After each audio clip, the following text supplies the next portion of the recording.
Humans have always shown favoritism, from the taboo question of choosing a favorite child to the simplicity of a favorite color. Humans are always drawn to a favorite.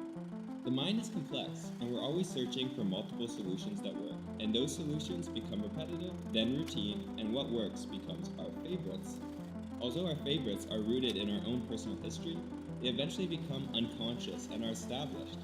Simple tasks such as tying your shoes based on a method that works for you thus becomes your favorite. We must be similar to get along, but we also need to have differences. By diversifying, we also simplify by being already able to have information on what we like and don't like ready without thinking, making it easier for us to be authentically ourselves.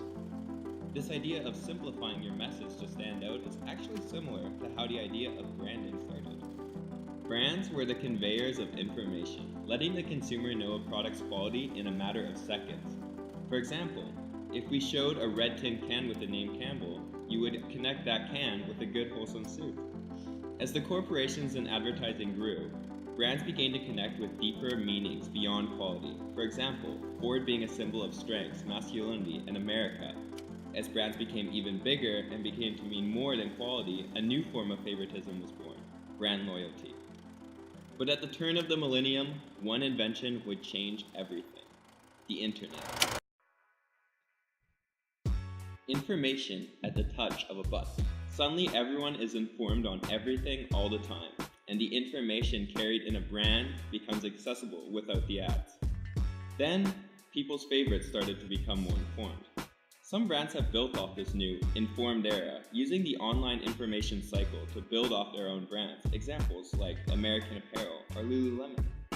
The problem with this is that when all information is always on the table, you always must meet the expectation you put out for yourself to maintain your authenticity. Because if a brand is not authentic, then the information it carries and the brand itself becomes minute, along with the loyalty it used to have. Most of us have now figured out how to find what we're looking for without spending huge amounts of time online. In fact, only 25% of American respondents in a recent Ernst & Young study said that brand loyalty affected how they shopped. So, what does this mean for the future? Brands and advertising are still here and don't seem to be going anywhere, and as we discussed, people will always pick favorites. As we see it, brands are heading in two directions.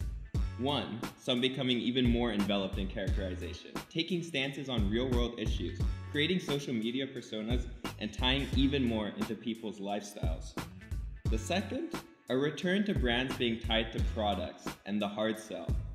Because information is so much easier to compare nowadays, being the best can actually be recognized, and then that information can spread through online reviews and articles.